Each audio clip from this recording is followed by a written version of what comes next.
Hello friends, कैसे हैं आप लोग। आज हम बात करेंगे बेटा मुख्यमंत्री मेधावी स्कॉलरशिप स्कीम के बारे में। पिछले वीडियो में बेटा मैंने आपको जन कल्याण स्कीम के बारे में बता दिया था।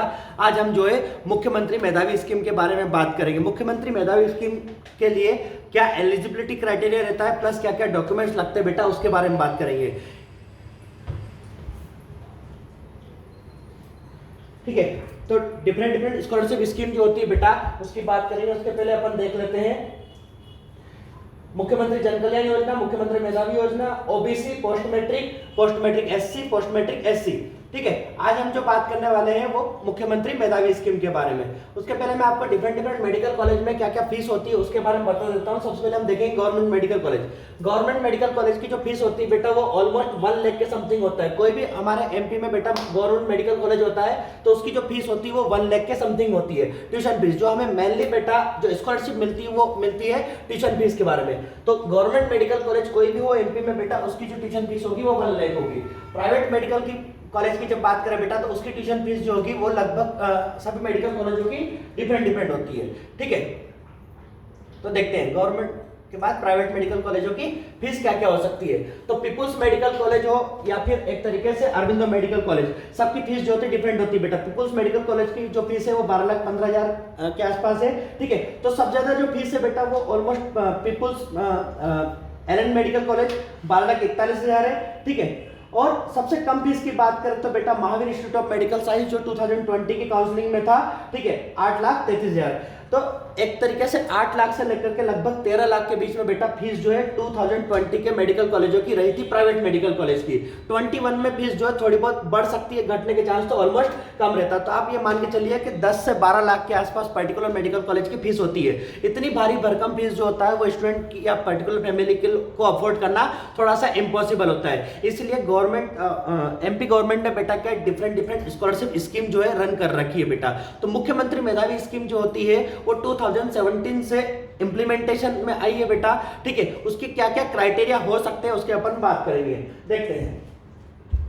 ठीक है, मुख्यमंत्री मेधावी स्कीम की जब बात करें बेटा, ठीक है, तो ये इसमें जो भी संशोधित आदेश है उसके बाद हमें स्कॉलरशिप देखने को मिल रही है।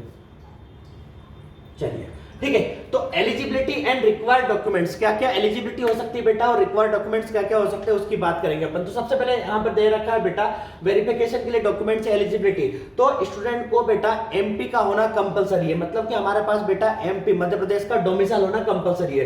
प्लस इसके साथ साथ जो हमारे पेरेंट्स है फैमिली इनकम जो है बेटा वो लेस देन 6 लाख होना चाहिए। ठीक है, 12th पास आउट होना चाहिए डेफिनेटली, तो कंपलसरी है क्योंकि तभी तो हम नीट दे पाएंगे, है ना। इसके साथ साथ बेटा जो 12th की हमने बोर्ड एग्जाम क्लियर करी है बेटा, तो हमारा बोर्ड कौन सा है, 12th एमपी बोर्ड है या फिर सीबीएसई आईसीएसई है। यदि हमारा एमपी बोर्ड है बेटा तो 12th में 70% कम से कम मार्क्स होना चाहिए, ज्यादा होंगे तो अच्छी बात है। इसी तरीके से सीबीएसई आईसीएसई की बात करें तो 12th में बेटा 85% मिनिमम मार्क्स होना चाहिए, उससे ज्यादा हो तो और अच्छी बात है। ठीक है, इसके अलावा बेटा हम सीधी सी बात है कि मेडिकल कॉलेज में एडमिशन नीट के थ्रू होगा तो नीट की मार्कशीट तो डेफिनेटली उसमें लगेगी। इसके आगे देखते हैं।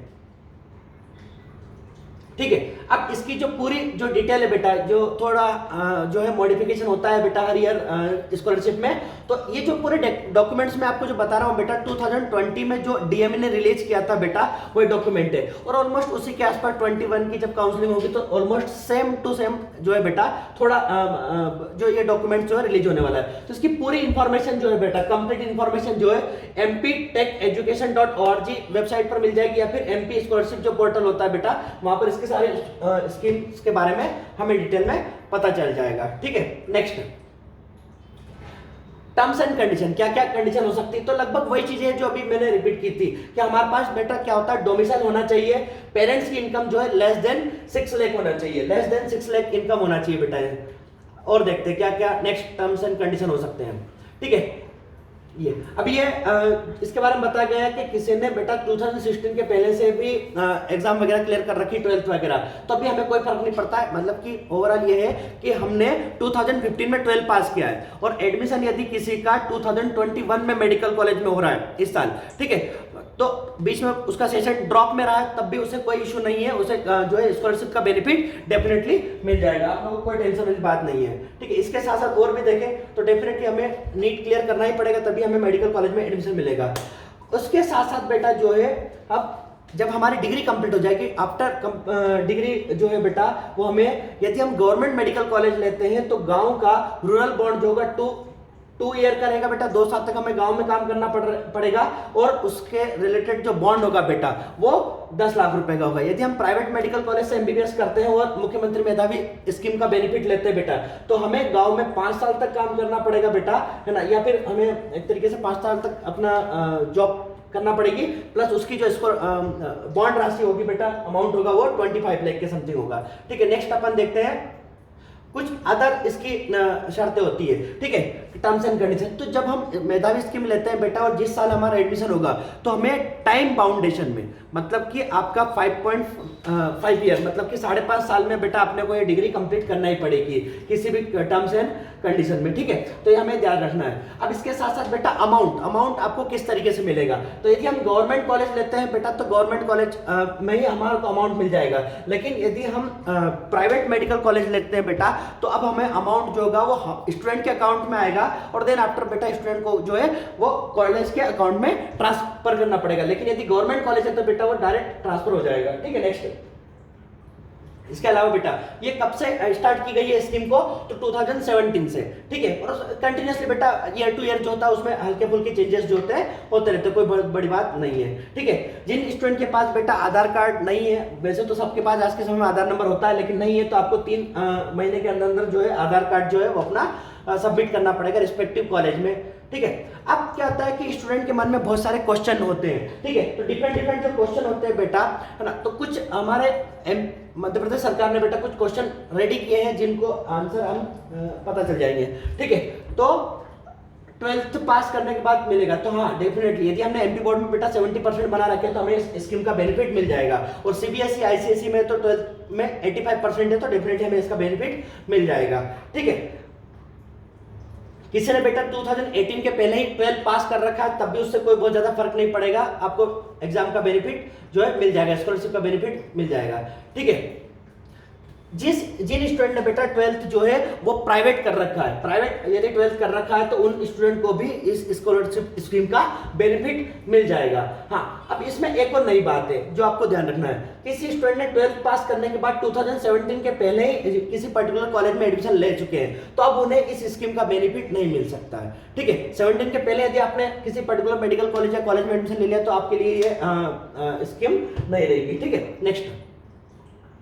ठीक है, बॉन्ड के बारे में क्वेश्चन पूछा गया है स्टूडेंट की तरफ से कि क्या हमें गवर्नमेंट ने प्राइवेट कॉलेज में एमबीबीएस के योजना का लाभ लेने के लिए बॉन्ड भरना जरूरी है, तो हाँ डेफिनेटली बॉन्ड जो है बेटा सबको भरना जरूरी है। मतलब कि या तो आपका गवर्नमेंट कॉलेज है तो 2 साल काम करना है, प्लस उसके साथ 10 साल का बॉन्ड है, मतलब दोनों में से कोई एक, और यदि प्राइवेट कॉलेज है बेटा तो 5 साल का बॉन्ड रहेगा और उसकी जो अमाउंट रहेगा वो 25 लाख के समथिंग होगा। ठीक है, नेक्स्ट बात करते हैं,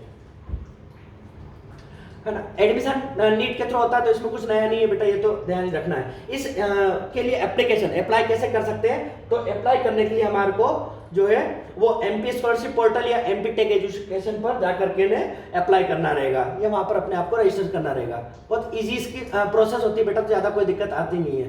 नेक्स्ट बात करें क्या क्या डॉक्यूमेंट्स हमें रिक्वायर रहेंगे, तो डोमिसाइल रहेगा, 12th एंड 10th की जो मार्कशीट लगती है, मतलब वो सारे डॉक्यूमेंट जो हमें काउंसलिंग में लगेंगे, लगभग वही सारे डॉक्यूमेंट जो होते हैं स्कॉलरशिप में मेधावी स्कीम में अप्लाई करने के लिए रिक्वायरमेंट रहेगी। ठीक है, domicile, 10th 12 marksheet, income certificate, Aadhaar number, plus जो जिस भी पर्टिकुलर कॉलेज में हम एडमिशन ले रहे हैं तो वहाँ की फीस रिसिप्ट जो है वो हमें लगेगी। ठीक है, फीस रिसिप्ट प्लस वही जो अकाउंट है वो लिंक होना चाहिए। ठीक है, ये सारे डॉक्यूमेंट्स हमें रिक्वायरमेंट रहेगी। ठीक है, नेक्स्ट देखते हैं। ठीक है, डेफिनेटली बेटा हमें आधार से लिंक करवाना ही पड़ेगा बैंक अकाउंट को। ठीक है, जिनके पास आधार लिंक नहीं है उनको भी आधार की रिक्वायरमेंट रहेगी। ठीक है, ये ठीक है बेटा, तो मेधावी स्कीम के बारे में मैंने आपको पूरा डिटेल में बता दिया है। आपको कोई भी डाउट हो तो कमेंट सेक्शन में आप कमेंट करके बेटा आप हमसे क्वेश्चन कर सकते हैं, हम कोशिश करेंगे कि आपके हर एक कमेंट का आंसर दे। वीडियो को बेटा लाइक शेयर और सब्सक्राइब करना ना भूले। Thank you so much.